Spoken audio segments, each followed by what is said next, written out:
さて、スクエアエニックスからの出資が決定した PVE 専用モードもある新たな脱出系ハクスラが現在プレイテスト中とのことで、今回はボルトブレイカーズの紹介を行います。こちらモバにタルコフのような PVPVE を組み合わせた作品です。モバの有名どころはロルコとリーグオブレジェンズがあり、それをまんまタルコフ系に落とし込んだと考えるとわかりやすいです。広大なマップのランダム位置から始まり、道中物資を集めクエストをこなしつつ、無事脱出ポイントから帰れたらアイテムを持ち帰れます。そして持ち帰った素材などで拠点を拡張し、装備を整え構成を作り、再びマップに飛び込むというのがゲームループです。画面構成は上から見下ろし型で、ディアブロライクにも近いのですが、移動速度がゆっくりめというのが特徴です。高速でズバズバ切りまくるよりも、敵と間合いを測り、牽制しながら両者せめぎ合うモバスタイルの戦闘です。あわよくば一気に距離を詰め、とどめを刺しに行く。あるいは近づいてしまったがばかりに逆にピンチになって倒されてしまう。このバランスが絶妙で面白く、リーグオブレジェンズをはじめ、モバは世界的に人気のあるジャンルとなっています。一方、タルコフ系は敵に倒されずに脱出できたらお宝を持ち帰れるハードコアなサバイバル系ゲームです。そのスリルを味わいつつ、ちまちまと倉庫にアイテムを溜め込む、その様を楽しむゲームです。PVPVE とも呼ばれ、いかにお宝を持ち帰るかが肝でもあり、タルコフとそのフォロワーであるダーク&ダーカーが絶大な人気を誇っています。といった人気ジャンル2つを組み合わせたのが今回のボルトブレイカーズであり、面白さの土台は完成されています。ただし人気が出るかどうかはまた別の話です。似た組み合わせの作品は過去デモ版をいくつか遊んだことがありますが、一つの作品はバトロワに変更し、それでも苦戦しており、それ以外の作品は今も開発が続いているかは不明です。唯一最近動画にしたレーダーズ・オブ・ブラック・ベール。こちらは PVE 専用で開発中ですが、評判が高く、モバ×タルコフの成功事例となりそうです。つまり PVE が重要でもあります。近年 Steam では PVE を好む人が割合的に増えており、それはゲームがそれだけ多彩になっていることが理由の一つかと思います。対戦ものはそれはそれで面白いのですが、一方的にやられてしまうと面白くありません。両者せめぎ合って負けるのであれば、それは満足できますが、わけもわからず倒され、アイテムを根こそぎ持っていかれ、時間の浪費になってしまうという状況になりやすいのが PVPVE です。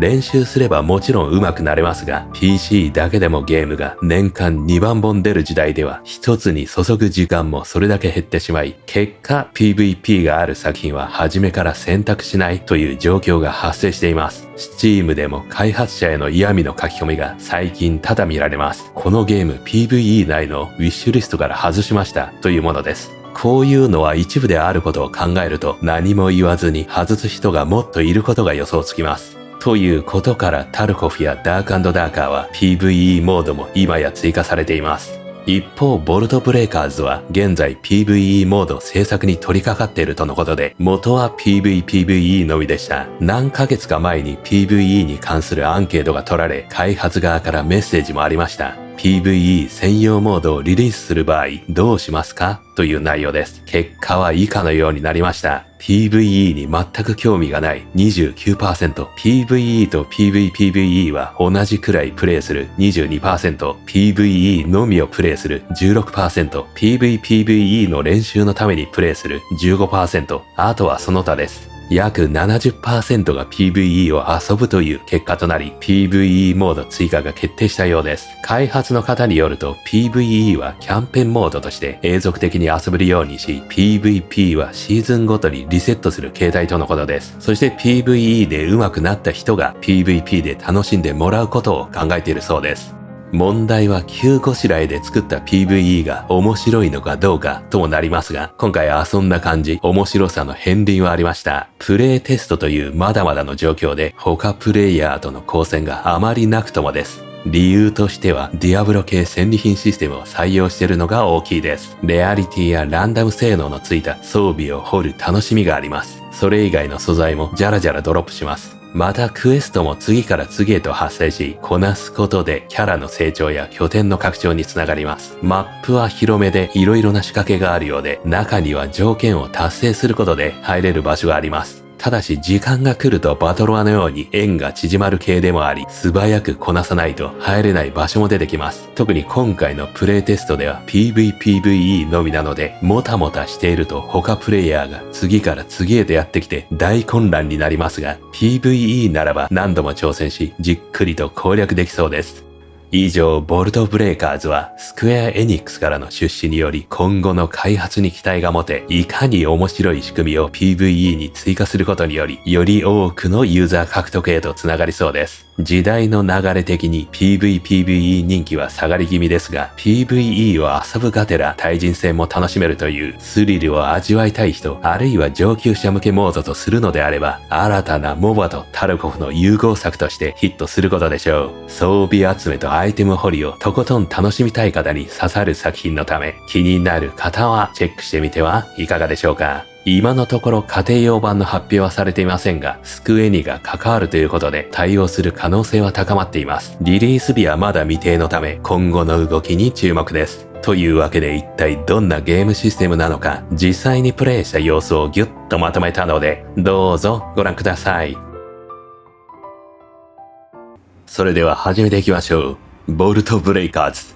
現在キャンペーンモードはカミングレーター。まだ遊べないようですね。ソロか、もしくは PVE モード。で、現状は PVPVE のみ。こちらで体験してみましょう。さあ、まずは、キャラクターセレクトを、現状4名まで選べるようだね。スパークリング、獣系。ニメラ、魔法使い。こいつも魔法使い見えるな。ルミリ、花を使う。ブジョロニア、こいつは近接かな？難易度がありますね。ディフィカルティ。こいつはちょっと難しいんだ。じゃあ、はじめはこのスパークリング、こいつにしてみようか。さあ、いきなり始まった。ゲームパッドでも一応動かせるっぽいけど。まずは、このキャラと話をする。話したことで報酬がもらいましたね。画面左下。布にブーツかな？で、さらに、長野クエストですかね。どこかにテレポート、イースト何かを探して、ファインド、エア塗装を見つける。受けてみよう。次はミッションマップを開く。テレポート？はじめどこ行くって言ってました？いいや。促されるまま。行ってみようか。さっきなんかでもブーツもらってたけどね。それ装備できないの？これ。ライトクリックで装備できる。あと包帯かな？しかしこれらは敵にやられてしまうとね、失うのかな？ PVPVE だから。試してみようか。あ、他のプレイヤーいるっぽいね。81レベル？すごい高いレベルから始まりましたね。マップを開く。M。これが現在マップ。これダスポイントかな？遺跡みたいな場所。右になんかあるね。ハテナマーク。イーストリベインを探す。イーストリベイン。これか。ちょうど右だね。で、そこで誰かに会えと。ちょっといろいろうろつきながら行きましょうか。ピック、F で取れる。素材の回収かな？それっぽいね。こういうの集めて、なんかクラフトできるんでしょうね。ライトクリックで攻撃。モバ系のような操作感なんだ。さらにルート。この81ってこれライフかな？もしかして。レベルじゃなくて。お、頭のギア。拾いましたね、早速。あとは包帯か。拾ってる間、周りが見えないんだね。これはアクセサリー。敵だ。よし、ちょて。Q で攻撃。あと、これは通常攻撃か。マウスクリック。ライトクリックで範囲技。ダメージどんどんもらうね。ライフじゃないな、数字は。スペースで突っ込む。あと R でなんか撃てるね。で、敵を倒したが、ルートが可能である。さらに、クラフトの何か。あれ？今まで拾ってなかったアイテム。インベントリーに入れるの忘れてましたね、多分ね。で、ライフは自動で回復するのかな？画面中央下。してますね。これユーズ使えるよ。何か足りない。デバイス。待て、右下に逃げる。危ない危ない。これは攻撃できるが、何か足りない。アーティファクトが必要である。なんかたまに画面が、こういう影に隠れると。視界がね、制御されるんだね。そっちにいるキャラクター見えない。で、ここが目標だね。誰がいる？人が倒れてんのか。とりあえず目標達成だ。報酬をもらおう。で、新たなクエストかな？次は街に戻って誰かと話す。ポータルを使う？ポータルを使うには何キーだ？ポータルっていうのはあれか。マップ上にあるポータル使えって話か。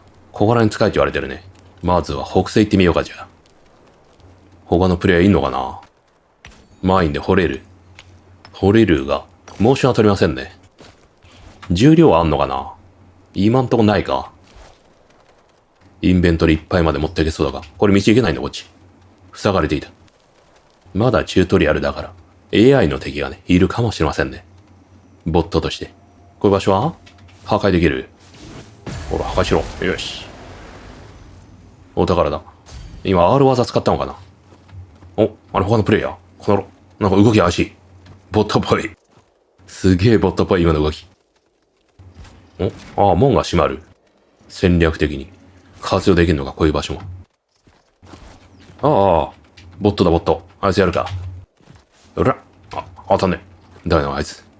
こっちに無反応だ。これテレポート。何か足りない。ビルディングアップグレード。ライオンやってみようか。2体いる。まずいな。しかし、やれるぞ。ほら。雑魚的は問題なく、やれるバランスのようだね。倒して。全回収コマンド。ないかな。お宝相当ある感じだね。マップ上。でかいチェストもあるよ。これ時間かかるんだ。なんか良さそうな。鎧にした。あれ何 ?NPC？ 盗賊みたいな。時間制限あんのかな？画面右上見る感じで。どこ行っちゃったな。いるぞ。ほら。ほい。バンディット。こいつは弱かったね。あそこで神社張ってんのか。盗賊かな。ゾンビだった。ほら、暗い。ゾンビを抹殺せよ。やった。ゾンビは何持ってんだ。さあ、ここで、F を押す。グループエクストラクション。それ用ではない。しかし、いけそうだね。ハイニャにいなくてもいいのかな、これ。なんか今のところ良さそうだね。さあ、1秒。やったー。脱成功。今んとこ脱は簡単ですね。こんくらいのテンポならば、アイテム集めがね、相当楽しめそうだけど。さあ、戻ってきて。次は誰と話すんだ？ストレージを促されてるね。入手したアイテムは全部、ストレージに送りゃいいのかな。コアシャード。何かアップグレードする？ここでアップグレードする。現在なんか20ポイント持ってるっぽいね。で、ポイントを使ってアップグレードするのかな？これコアシャード。これいいのか？ドラッグ&ドロップ。で、さらに20ポイント。エネルギーを使うことで、なんかもらえる。やったー。パークがアンロックされた。モバっぽい。キャラクターの性能アップですね。最大4つまで設定できると。これは、フィジカルダメージ。スパークフライトの距離が伸びるかな。ダメージも上がる。これは、オーブビカムエクストラチャージ。なんかオーブ技がより強くなりますと。こっちにしてみるか、じゃあ。これはなんだ？ユーズ。街を拡張していけんのかな？いろいろ素材を使うことでね。道中得た。なんかできましたね。キャラクターはいつでも変えられんのかな？キャラレベルみたいのあんの？やっぱりこれがキャラレベルなのかな？現在はデモ版だからね、初めからいろいろ覚えていて強い状態で始まってるのかもしれない。こういう場所暗くて、他のプレイヤーから隠れられるんだね。これ全部集めていくと、結構時間要しそうだけど、集めた方がいいのかな？ちょっとまだ判断がつかない。今は目標優先にしましょうかね。左音がする。敵がいそうだね。これ何これ？足りない。ルートがあるぞ。危ない危ない。狙われた。逃げよう。先制攻撃食らったからね。こっち不利だから逃げるしかない。チャンスだ。間抜けなやつめ。うらくれ。この野郎。この野郎。よし。もうちょいだ。やったー。ボットかもしれません。私を狙ったのが運の尽きだ。でもこっちの方が今圧倒的に強かった感じするんだけど。まだなんかいる。何 ?5000。でかいなんかいた。獣が。この R 技がすげえ強い感じするんだよ。めちゃめちゃ強くない？でも確実に体力が減ってるね。指輪だ。そうできない。スロットはロックされている。バンテージだ。1で使う。使ってる間動けませんね。で、この間マップ見れるのかな？目標は西だ。回復しましたね。で、この先になんか、上にタワーがあるよ。これは？道は塞がるんだ。こんなんだこれ。危ない。なんか、雷が降ってる。ダメージ食らいそうだね。よし、出すだ。ソロエクストラクト。この時間かかるな。あ、動いちゃダメなんだ。ソロの場合は、他の NPC みたいなのいるんだけど。あ、出た。なんと、襲われずに済みましたね。グループはね、範囲内というか、周囲にいれば脱出できるけどね、動きながら。ソロ版は結構固定されますね。今のところレア度が確認できるのはこの文字色かな。青色は多分性能高いんだろうね。これユニークって書いてあるな。ユニークチャージドブラスト。なんか技が強化される？道理でさっき強かったのかな。他のプレイヤーに対して。ソロの場合は相手もソロのみのようだね。で、現状今このマップを探索してるが、ここで選べるんだね。パーティーがどうか。他にもマップがいくつかあるようだね。なんだ。他のプレイヤーか。動きがまだエアっぽいな。どうだこの野郎。強い。狙う正確だ。この戦い。モバっぽい。なんだあいつ。動きが止まった。ワープすんだね。やばい、強い。ちょっと強いね。AI にしては強いぞ。だな。時間がかかりそうだ。無視しよう。ここでキャラ変えるとどうなる？さあ、選んだところ、やっぱ80からだね。装備は個別。ストレージは共有。このキャラも使えるっぽいな。見た目が。ちょっと怖いけど。ごつい。強そう。バーサーカー的ですね。うわー。バールウィンド。ド派手。さあ、本日はここまでですね。こちら気になる方は、ぜひダウンロードして遊んでみてください。それではまた次の動画でお会いしましょう。